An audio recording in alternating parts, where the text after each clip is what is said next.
Hi guys, welcome back to catch through words.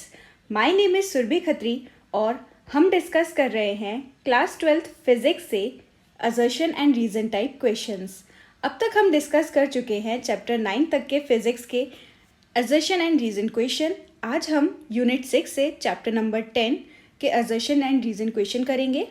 इससे पहले वाली वीडियो में हमने डिस्कस किया था ऑप्टिक्स का फर्स्ट पार्ट के असर्शन एंड रीज़न क्वेश्चन, जिसमें हमने रे ऑप्टिक्स के असर्शन एंड रीज़न डिस्कस किए थे। अगर आपने वो वीडियो ना देखी हो तो उसकी जो लिंक है वो नीचे आपको डिस्क्रिप्शन बॉक्स में मिल जाएगी, या फिर ऊपर आई बटन पे आप क्लिक कर कर पूरी प्लेलिस्ट भी देख सकते हैं assertion and reason type question की, जितने चैप्टर्स हम कर चुके हैं। ओके, आज की वीडियो में हम डिस्कस कर रहे हैं optics part 2 wave optics. Start करते हैं। असर्शन एंड रीज़न स्टार्ट करने से पहले मैं आपसे एक चीज़ डिस्कस करना चाहती हूँ। अगर आपका बेसिक्स जो है, आपका चैप्टर आपने रीड करके नहीं रखा है, अगर आपका बेसिक कॉन्सेप्ट क्लियर नहीं है, तो आप असर्शन एंड रीज़न क्वेश्चन अभी मत प्रैक्टिस कीजिए। पहले आप एक बार अपना पूरा जो कॉन्सेप्ट है उसको रिवाइज करके आइए और उसको पढ़ लीजिए पहले, और उसके बाद ही आप assertion and reason questions practice कीजिए। ओके, स्टार्ट करते हैं। Directions. In the following questions, statement of assertion is followed by a statement of reason. While answering a question, you are required to choose the correct one out of the given 4 responses and mark it as. देखिए, अब तक तो हम इतने सारे questions जो है वो प्रैक्टिस कर चुके हैं, राइट? तो हमें बिल्कुल अच्छी तरह से आइडिया हो चुका है कि असर्शन एंड रीज़न किस टाइप के क्वेश्चंस होते हैं। जैसे कि फिर भी मैं आपको एक्सप्लेन कर दूं, असर्शन एंड रीज़न 2 स्टेटमेंट होते हैं। इन दोनों ही स्टेटमेंट को अच्छी तरह से पढ़ना होता है और फिर इन 4 ऑप्शंस में से कोई एक ऑप्शन जो है वो हमको चूज़ करना रहेगा। ठीक है, देख लेते हैं हमारे 4 जो ऑप्शंस है वो क्या हैं। A, if both assertion and reason are true and reason is the correct explanation of the assertion. देखिए, अगर हमारा असर्शन और रीज़न दोनों ही ट्रू हैं और हमारा जो गिवन स्टेटमेंट है रीज़न, वो हमारे असर्शन को फर्स्ट वाले स्टेटमेंट को अच्छी तरह से एक्सप्लेन कर रहा है, उससे रिलेटेड है, तो हमें ऑप्शन नंबर ए चूज़ करना है। दोनों ट्रू हैं और हमारा रीज़न जो है वो हमारे असर्शन को करेक्टली एक्सप्लेन कर रहा है, तो हम ऑप्शन नंबर ए चूज़ करेंगे। Okay. B, if both assertion and reason are true but reason is not correct explanation of the assertion. अब देखिए, ये भी हो सकता है कि दोनों स्टेटमेंट जो हो वो बिल्कुल सही हो, असर्शन भी ट्रू हो, रीज़न भी ट्रू हो, लेकिन जो रीज़न वहाँ पर दिया हुआ है वो हमारे असर्शन का हो ही ना, यानी कि जो सेकंड स्टेटमेंट है उसका कोई लेना देना ही नहीं है फर्स्ट स्टेटमेंट में, हालांकि उसमें स्टेटमेंट में जो भी लिखा है वो सही है, तो हमें ऑप्शन नंबर बी चूज़ करना है। Okay. C, if assertion is true but the reason is false. अगर हमारा जो असर्शन है वो ट्रू है और जो रीज़न है वो फॉल्स है, तो हमें ऑप्शन नंबर सी चूज़ करना है। उसके बाद D, if both assertion and reason are false. अगर हमारे दोनों गिवन स्टेटमेंट फॉल्स हैं तो हमें ऑप्शन नंबर डी चूज़ करना है। ओके, तो स्टार्ट करते हैं हमारे फर्स्ट क्वेश्चन से। Assertion, corpuscular theory fails in explaining the velocities of light in air and water। देखिए, जो न्यूटन की corpuscular थ्योरी थी वो ये उस थ्योरी के अकॉर्डिंग लाइट की जो स्पीड है वाटर में वो कैसी होती थी, ज़्यादा होती थी एज कम्पेयर टू लाइट की जो स्पीड है वो एयर में, राइट? उन्होंने क्या बोला था अपनी थ्योरी में कि लाइट की जो स्पीड है वो डेंसर मीडियम में ज़्यादा होती है, यानी कि वाटर में ज़्यादा होती है एज़ कम्पेयर टू एयर, और आगे चल के जो उनकी थ्योरी है वो फेल हो गई थी, राइट? तो यहाँ पर हमारा जो गिवन असर्शन है वो सही है कि उनकी जो थ्योरी है वो फेल हो गई थी। किससे रिलेटेड थी ये थ्योरी? वेलोसिटीज़ से रिलेटेड, है ना? वेलोसिटी से रिलेटेड वाली उनकी जो थ्योरी थी वो फेल हो गई थी। तो यहाँ पर जो गिवन असर्शन है वो ट्रू है। रीज़न पढ़ते हैं। According to corpuscular theory, light should travel faster in denser media than in rare media. बिल्कुल सही बात है, क्योंकि उनकी ये थ्योरी जो है वो फेल क्यों हुई थी? क्योंकि उनकी थ्योरी के अकॉर्डिंग उन्होंने क्या बोला था कि जो लाइट है वो डेंसर मीडियम में फास्टर ट्रैवल करती है as compared to rare medium, right? तो यहाँ जो गिवन असर्शन है वो भी ट्रू है, रीज़न वो भी ट्रू है, और हमारा जो रीज़न है वो हमारे असर्शन को करेक्टली एक्सप्लेन भी कर रहा है। तो हमारा जो करेक्ट आंसर होगा यहाँ पर वो होगा option number first, A. Both assertion and reason are true and reason is the correct explanation of our assertion. Okay. Second question, assertion. In Young's double slit experiment, the fringe width for dark fringes is different from that for white fringes. देखिए यहाँ पर जो given assertion है वो गलत है। अगर आपने यंग्स डबल स्लिट एक्सपेरिमेंट पढ़ के रखा हो तो उसमें जो फ्रिंज विड्थ रहती थी, फ्रिंज विड्थ डार्क फ्रिंज के लिए और वाइट फ्रिंज के लिए, दोनों ही फ्रिंजेस के लिए कितनी होती थी, lambda capital D upon small D.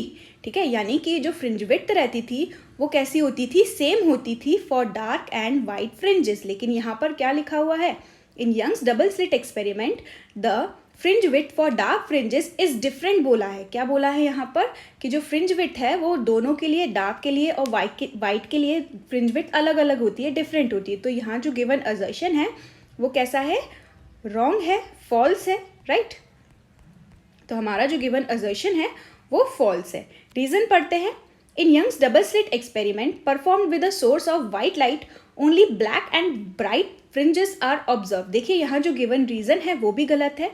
क्या कह रहे हैं कि यंग्स डबल स्लिट एक्सपेरिमेंट में अगर हमने एक सोर्स लिया है और वो सोर्स क्या है, वाइट लाइट है अगर, ठीक है, तो जब भी हम white light as a source use करते हैं इस एक्सपेरिमेंट में तो हमको सेंटर में क्या मिलता है, ब्राइट फ्रिंज मिलता है और उसके बाद हमको कलर्ड फ्रिंजेस देखने को मिलते हैं। ठीक है, जब भी हम वाइट लाइट यूज़ करते हैं तो हमको कलर्ड फ्रिंजेस देखने को मिलते हैं, लेकिन यहाँ पर हमको क्या मिल रहा है कि ब्लैक और ब्राइट फ्रिंजेस मिलते हैं। तो यहाँ पर गिवन रीजन भी गलत है। ठीक है, assertion and reason both are false. तो ऐसा कौन सा था हमारा, ऑप्शन नंबर 4 डी में क्या लिखा हुआ था, both assertion and reason are false. ठीक है, तो यहाँ दोनों ही हमारे असर्शन भी और रीजन भी फॉल्स हैं, तो हम डी ऑप्शन को चूज करेंगे। Third question, assertion, no interference pattern is observed when two coherent sources are infinitely close to each other. देखिए असर्शन जो है यहाँ पर बिल्कुल सही है। क्यों, क्योंकि अगर मैं इंटरफेरेंस, यानी कि मैं अगर बात करूँ यंग्स डबल स्लिट एक्सपेरिमेंट की जिसमें हमने इंटरफेरेंस पैटर्न देखा था, तो यहाँ पर देखिए हमने क्या किया था, हमारे पास दो सोर्सेस होते थे S1 और S2। ये दोनों ही सोर्सेस कैसे होते थे, कोहेरेंट सोर्सेस। तो यहाँ पर असर्शन में क्या कहने की कोशिश कर रहे हैं कि हमको इंटरफेरेंस पैटर्न जो है वो ऑब्जर्व ही नहीं होगा, है ना, जब हम दो कोहेरेंट सोर्सेस को बहुत पास में ले आए। तो देखिए अगर हम यहाँ पर देखें, यहाँ सोर्स है S1 और S2, यहाँ दोनों ही सोर्सेस से लाइट आ रही है, दोनों सोर्सेस कैसे हैं, कोहेरेंट सोर्सेस। अगर मैं इन दोनों को बहुत पास में ले आऊँ, इन दोनों के बीच डिस्टेंस कितना होता था, स्मॉल डी, अगर मैं इन दोनों को बहुत पास में लेके आऊँ तो हमारा जो स्मॉल डी है उसकी वैल्यू तो बहुत ज़्यादा कम हो जाएगी। ठीक है, इसका हमारे फ्रिंजेस पर या फिर इंटरफेरेंस पैटर्न पर क्या इफेक्ट देखने को मिलेगा। अगर हम बात करें फ्रिंज विड्थ की, जो कि होता है beta is equal to lambda capital D upon small D. ठीक है, तो ये फ्रिंज विड्थ होती है हमारी। तो हमने क्या देखा कि जो फ्रिंज विड्थ है वो किस पे डिपेंड कर रही है, distance between the to sources, to coherent sources. ठीक है, तो यहाँ इन दो स्लिट्स के बीच का डिस्टेंस कितना है, डी। हम बोल रहे हैं दोनों सोर्सेस को हमने क्या किया, बहुत पास में लेके आए, यानी कि हमारी जो डी की वैल्यू है वो कैसी हो गई, बहुत ज़्यादा कम हो गई। ठीक, अगर हमारी डी की वैल्यू बहुत ज़्यादा कम हो गई तो हमारी जो फ्रिंज होगी, फ्रिंज विड्थ होगी, यानी कि बीटा की वैल्यू होगी, वो कैसी हो जाएगी, बहुत ज़्यादा हो जाएगी। क्यों ज़्यादा हो जाएगी, क्योंकि आप देख सकते हैं बीटा और डी में कैसा रिलेशन है, इन्वर्सली प्रोपोर्शनल है दोनों, है ना। तो हम अगर डी की वैल्यू बहुत कम कर देंगे तो फ्रिंज विड्थ जो होगी वो बहुत ज़्यादा हो जाएगी। ठीक, तो इस केस में भी कुछ ऐसा ही होगा। अगर मैं इन दोनों कोहेरेंट सोर्सेज को S1 और S2 को बहुत पास में ले आऊँ तो मेरी जो फ्रिंज विड्थ होगी वो इतनी बड़ी हो जाएगी कि वो हमारे पूरे स्क्रीन को ही कवर कर लेगी, और जो सेंट्रल वाली फ्रिंज होगी हमारी वो इस पूरे फ्रिंज को ही कवर कर लेगी। तो यहाँ पर हमको पूरे में क्या नज़र आएगा, सिर्फ ब्राइट फ्रिंज ही नज़र आएगी, और हमको ऐसा लगेगा कि यहाँ पर इंटरफेरेंस पैटर्न है ही नहीं। लेकिन इंटरफेरेंस पैटर्न ऑकर ज़रूर होगा, लेकिन हम उसको ऑब्जर्व नहीं कर पाएंगे। ठीक है, तो यहाँ पर जो गिवन असर्शन है वो बिल्कुल सही है। रीजन पढ़ते हैं। The fringe width is inversely proportional to the distance between the two slits. बिल्कुल सही है, जैसे कि मैंने अभी एक्सप्लेन किया।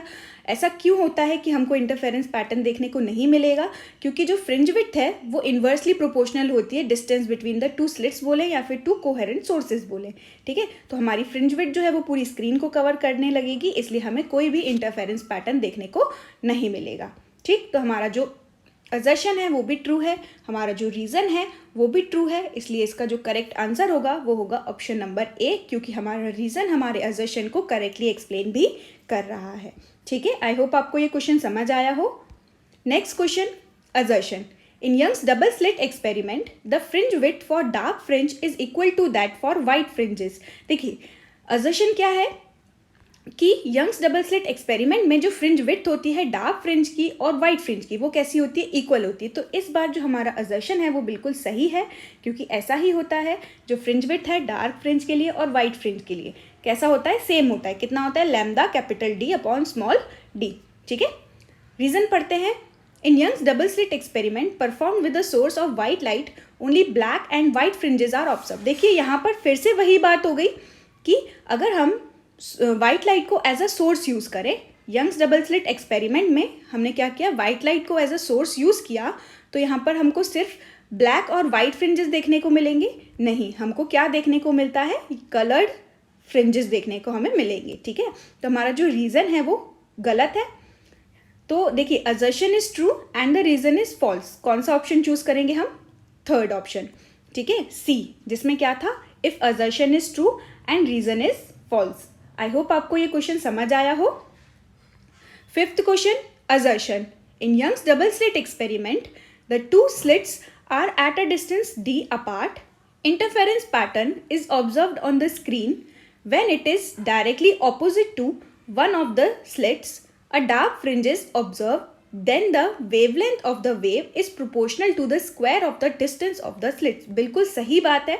देखिए इसको अगर मैं एक्सप्लेन करूँ तो ये क्या कहना चाह रहे हैं कि यंग्स डबल स्लिट एक्सपेरिमेंट में हमारे पास ऐसे दो स्लिट्स थे। ठीक है, सोर्स ले लिया S1 S2। ठीक, दो सोर्सेस थे हमारे पास, दो स्लिट्स थे। इन दोनों स्लिट्स के बीच का जो डिस्टेंस है वो कितना है, स्मॉल डी।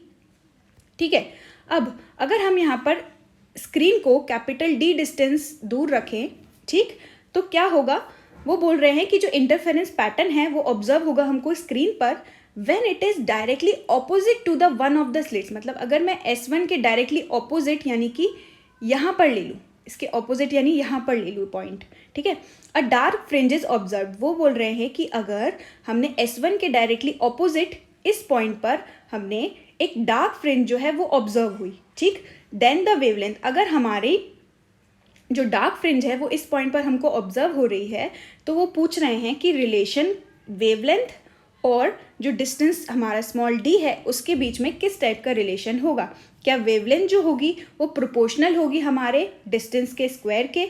तो आइए निकाल कर देखते हैं। देखिए क्वेश्चन में कहना चाह रहे हैं कि S1 के जस्ट ऑपोजिट यानी कि इस पॉइंट पर हमको डार्क फ्रिंज देखने को मिल रही है। अगर हम सेंटर से डिस्टेंस देखें यानी कि y की वैल्यू देखें हमारी, तो ये अगर पूरा डिस्टेंस कितना है d, तो यहाँ से लेके ये डिस्टेंस कितना हो जाएगा d/2। यानी कि हमको एक चीज़ जो है वो क्लियरली समझ में आ गई कि इस एक्सपेरिमेंट में जो हमारे y की वैल्यू है सेंटर से लेके डार्क फ्रिंज तक की जो डिस्टेंस है वो कितना दिया हुआ है, d/2। इस क्वेश्चन में ही दिया हुआ है। ठीक है, उसके बाद अब अगर हम वेवलेंथ और स्मॉल d के बीच एक रिलेशन देखें तो देखिए हमने एक इक्वेशन पढ़ी थी, y के लिए एक फॉर्मूला रहता था, क्या होता था, 2n-1 डार्क फ्रिंज के लिए 2n-1 λ/2 capital D by small d is equal to y होता था। ठीक है, यानी कि अगर मैं इन दोनों इक्वेशन को कंपेयर करूं तो क्या मुझे इस टाइप का रिलेशन देखने को मिलेगा।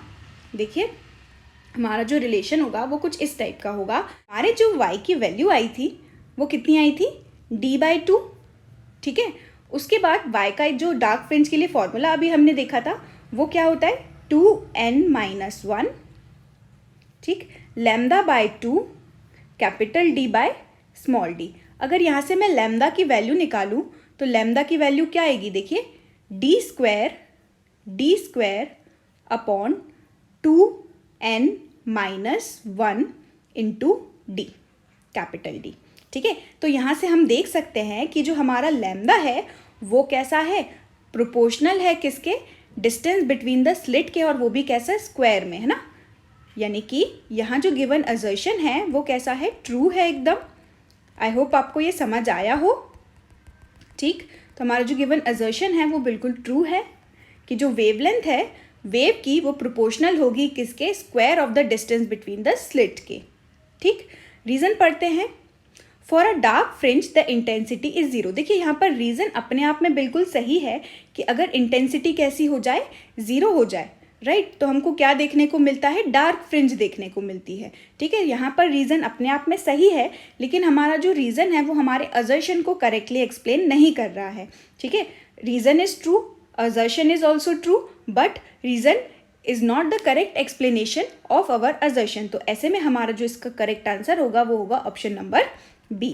ठीक, इसका जो करेक्ट आंसर होगा वो होगा ऑप्शन सेकंड बी। ठीक, next question, sixth, assertion. Coloured spectrum is seen when we look through a muslin cloth. देखिए जो मसलिन क्लोथ होता है उसमें हम क्या होते हैं, फाइन स्लिट्स होते हैं, है ना। फाइन स्लिट्स की वजह से यहाँ पर हम जब भी लाइट रे उस स्लिट से पास होगी, उस क्लोथ से पास होगी, तो क्या देखने को मिलेगा, डिफ्रैक्शन की वजह से हमको कलर्ड स्पेक्ट्रम देखने को मिलता है। ठीक है, तो ये हमारा जो असर्शन है वो बिल्कुल सही है। ऐसा क्यों होता है, डिफ्रैक्शन की वजह से, क्योंकि मसलिन क्लोथ में क्या होते हैं, फाइन स्लिट्स बन जाते हैं। ठीक है, फाइन स्लिट्स होते हैं। ठीक, हमारा असर्शन जो है वो बिल्कुल सही है। पढ़ते हैं reason. It is due to the diffraction of white light on passing through fine slits. बिल्कुल सही बात है कि ये जो फिनोमेना ऑकर होता है ये किसकी वजह से होता है, it is due to diffraction. ठीक है, तो हमारा जो रीज़न है वो भी सही है, हमारा असर्शन भी सही है, हमारा रीज़न असर्शन को करेक्टली एक्सप्लेन भी कर रहा है, यानी कि हमारा जो आंसर होगा वो होगा option number A. Next question, assertion. When a tiny circular obstacle is placed in the path of light from some distance a bright spot is seen at the centre of the shadow of the obstacle. बिल्कुल सही बात है। देखिए क्या कह रहे हैं कि जब भी मेरे पास क्या हो, एक टाइनी सर्कुलर ऑब्स्टिकल हो, ठीक है, और ये लाइट के पाथ में रखा हुआ है, और अगर यहाँ पर मेरी एक स्क्रीन है, ठीक है, तो लाइट जो भी होगी हमारे हिसाब से, तो अगर यहाँ से लाइट आ रही होगी तो शेडो, अगर यहाँ पर ऐसा टाइनी सर्कुलर ऑब्स्टिकल रखा हुआ है तो इसकी वजह से यहाँ पर शेडो कुछ ऐसा बनना चाहिए स्क्रीन पे, राइट, यहाँ पर शेडो बनना चाहिए था इसी के जैसा। लेकिन यहाँ पर डिफ्रैक्शन की वजह से क्या होता है, जो लाइट है वो इसके कॉर्नर से बेंड होते हुए एंटर कर जाती है कहाँ पर, शेडो रीजन में। ठीक है, लाइट जो है वो बेंड होकर के कहाँ पर एंटर कर जाती है, इसके जहाँ पर शेडो बनना चाहिए था उस वाले रीजन में लाइट जो है एंटर कर जाती है, और यहाँ पर हमको क्या देखने को मिलता है, एक ब्राइट स्पॉट देखने को मिलता है। ठीक है, तो यही तो हमारे असर्शन में लिखा हुआ है ना।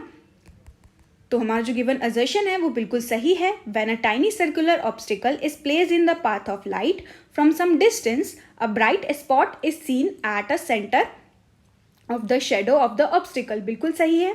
ठीक, reason, destructive interference occur at centre of the shadow. देखिए ये तो गलत है, डिस्ट्रक्टिव नहीं, कंस्ट्रक्टिव इंटरफेरेंस देखने को मिल रहा था हमको।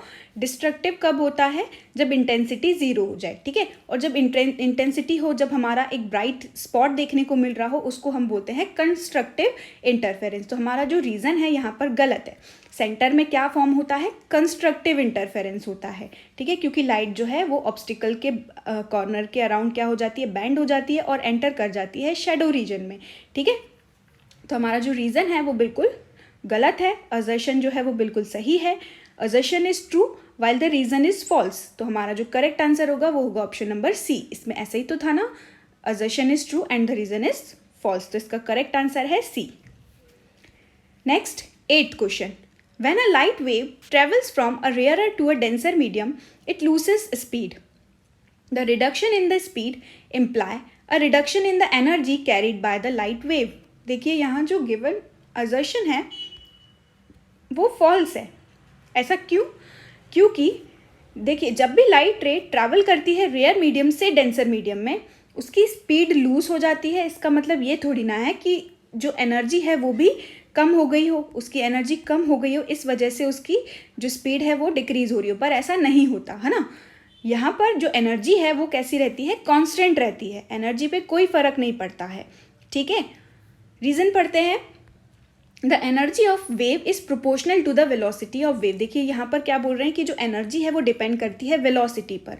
तो ये बिल्कुल गलत है कि जो एनर्जी है वो वेलोसिटी पे डिपेंड ही नहीं करती है। जो एनर्जी होती है आपने पढ़ा होगा वो किस पे डिपेंड करती है, वो सिर्फ और सिर्फ एम्पलीट्यूड पे डिपेंड करती है ना, एम्पलीट्यूड ऑफ वेव पे डिपेंड करती है। तो यहाँ पर वेलोसिटी लिखा हुआ है, यानी कि हमारा जो रीज़न है वो भी गलत है, हमारा असर्शन भी फॉल्स है, हमारा रीज़न भी फॉल्स है। तो हमारा जो करेक्ट आंसर होगा यहाँ पर वो होगा ऑप्शन नंबर डी। ठीक, next question 9th, for the best contrast between maxima and minima in the interference pattern of Young's double slit, the intensity of emerging out of the two slits should be equal। देखिए बिल्कुल सही है।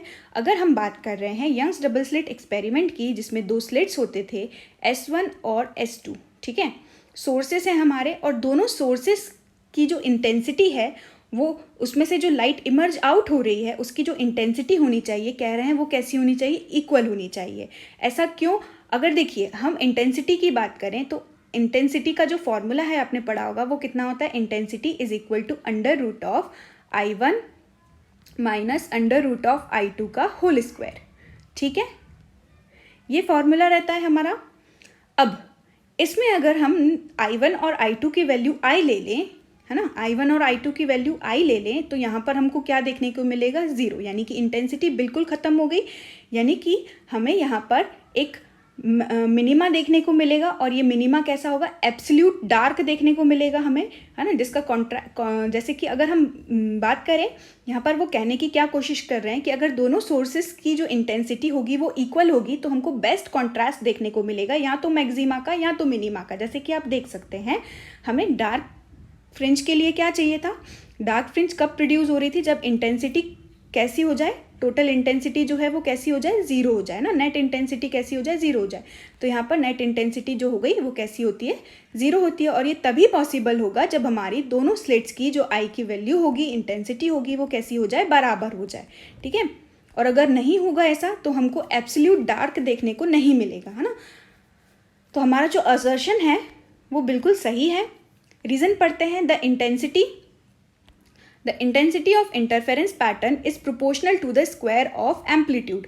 हाँ देखिए, जो हमारी intensity होती है वो प्रोपोर्शनल होती है किसके, स्क्वायर ऑफ द एम्पलीट्यूड के। तो ये तो बिल्कुल सही है, लेकिन ये हमारा जो रीज़न है ये हमारे असर्शन को करेक्टली एक्सप्लेन नहीं कर रहा है ना। यानी कि हमारा जो असर्शन है वो अपने आप में सही है, रीज़न हमारा अपने आप में सही है, लेकिन हमारा जो रीज़न है वो हमारे असर्शन को करेक्टली एक्सप्लेन नहीं कर रहा है। इसलिए हम यहाँ पर चूज़ करेंगे ऑप्शन नंबर बी। ठीक, both assertion and reason are true, but reason is not the correct explanation of assertion. ठीक है, इसका आंसर होगा बी। आज का last question, assertion. Interference pattern is made by using blue light instead of red light. The fringes become narrower. देखिए बिल्कुल सही है, हमारा जो assertion है वो बिल्कुल सही है। क्या कहने की कोशिश कर रहे हैं कि अगर हम blue light लें इंस्टेड ऑफ रेड लाइट तो जो फ्रिंजेस है वो नैरोअर हो जाते हैं। क्या फ्रिंज जो विड्थ है वो लाइट पे भी डिपेंड करती है, लाइट के कलर पे भी डिपेंड करती है? तो हाँ, अगर हम देखें फ्रिंज विड्थ का फॉर्मूला, तो फ्रिंज विड्थ जो है वो किसके इक्वल होता है, lambda capital D by small D. ठीक है, अब यहाँ पर अगर हम देखें लैम्डा यानी कि वेवलेंथ, तो अगर हम ब्लू लाइट की बात करें तो ब्लू लाइट की जो वेवलेंथ होती है वो कैसी होती है, बहुत कम।